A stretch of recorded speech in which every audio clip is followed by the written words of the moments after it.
Tent રહેશે. સમગ્ર ગુજરાતના ઓબીસી,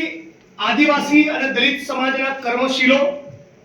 અને જાહેર જીવનના અગ્રણીઓ મહીસાગર જિલ્લા કલેક્ટર આઈએસ નેહા કુમારી દ્વારા ડેપ્યુટી મ્યુનિસિપલ કમિશનર અમદાવાદ હતા ત્યારે અત્યંત નિમ્ન કક્ષાના શબ્દોનો પ્રયોગ કરી ઓબીસી સમાજની, માલધારી સમાજની બહેનોને ઘરમાં ઘૂસીને જે પ્રમાણેની મારી હતી, જે પ્રમાણે 23 ઓક્ટોબરના રોજ મહીસાગર કલેક્ટર કચેરીના તાલુકા સ્વાગત કાર્યક્રમના મંચ ઉપરથી 90% આદિવાસી અને દલિત સમાજના લોકો એટ્રોસિટીઝના, અત્યાચારના કેસ બ્લેકમેલિંગ માટે કરે છે એવા જે નિવેદન કર્યા અને 29 વર્ષના દલિત યુવાન વિજય પરમારને चप्पल से मार खाने के लायक है हरामी साला, बास्टर्ड જેવા અત્યંત ગંદા શબ્દોનો પ્રયોગ કર્યો અને આ શબ્દ પ્રયોગ એ વિડિયોમાં રેકોર્ડ થયો. એ બાદ દેશના પ્રધાનમંત્રી, ગુજરાતના મુખ્યમંત્રી, રાજ્યના ચીફ સેક્રેટરી અને મહેસૂલ સચિવ તમામ સ્તરે રજૂઆત કરી હોવા છતાં ભારતીય જનતા પાર્ટીની આ મનુવાદી, આદિવાસી, ઓબીસી અને દલિત વિરોધી સરકાર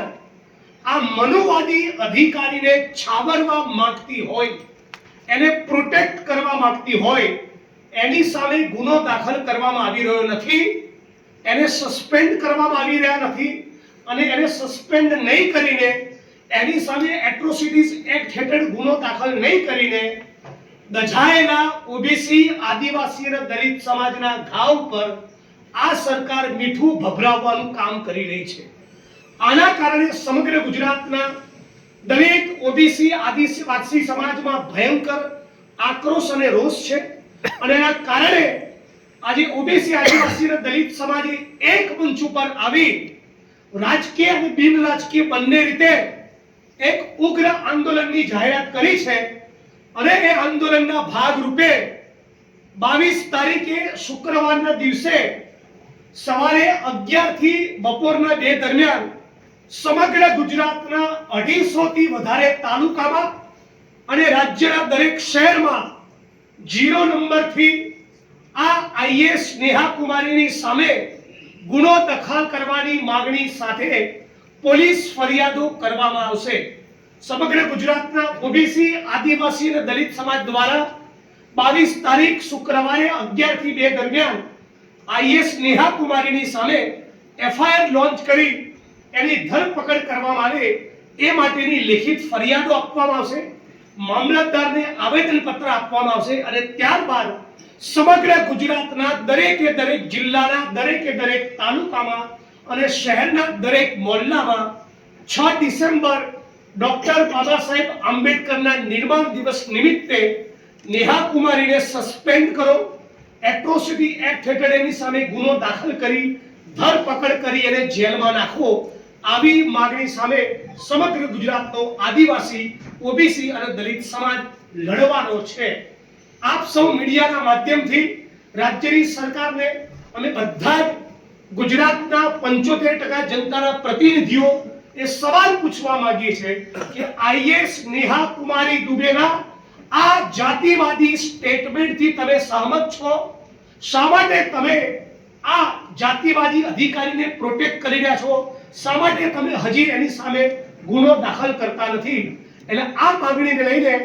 6 ડિસેમ્બરના રોજ અમે બહુ જ પ્રચંડ તાકાત સાથે મહીસાગર અને સમગ્ર ગુજરાતના 33 જિલ્લામાં પ્રોટેસ્ટનું આયોજન કરવાના છીએ અને આ પ્રોટેસ્ટમાં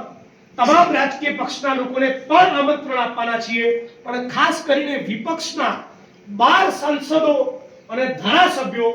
આ પ્રોટેસ્ટમાં ગુજરાત અને ગુજરાત બહારથી જોડાશે અને સમગ્ર દેશની જનતા સમક્ષ ભારતીય જનતા પાર્ટી કઈ રીતે આદિવાસી, ઓબીસી, દલિત વિરોધી અધિકારીઓને પ્રોટેક્ટ કરે છે એમનો આ જાતિવાદી, મનુવાદી ચહેરો પણ ઉજાગર કરવામાં આવશે. આટલી જાહેરાત પ્રેસ કોન્ફરન્સના માધ્યમથી કરીએ છીએ. જીતેન્દ્રભાઈ, એક સવાલ હતો, તમે અગાઉ એક અપીલ કરી હતી ગુજરાતના તમામ આઈએસ અધિકારીઓ કોઈ સામાન્ય વ્યક્તિ સાથે ગેરવર્તન કર્યું તો મને પર્સનલી કોન્ટેક્ટ કરજો, એ બાબતે કોઈ તમને રજૂઆત? એ બાબતે ઘણી બધી રજૂઆત કરવામાં આવી છે. આજે એક આદિવાસી સમાજના મહિલા વિશે જાહેરમાં પ્રેસ કોન્ફરન્સમાં કેમેરા સમક્ષ કે આપણે અંગતમાં બેઠા હોય તો પણ ન કહી શકાય એવા અશ્લીલ શબ્દોનો પ્રયોગ ગુજરાતના બે અધિકારીઓએ કરેલો, એની ફરિયાદ આજ સર્કિટ હાઉસમાં લગભગ 100 લોકોની ઉપસ્થિતિમાં લોકોએ કરી છે. એ જ પ્રમાણે દલિત સમાજના એક મહિલા મામલતદારને રાજ્યના ઉચ્ચ અધિકારીઓ દ્વારા બે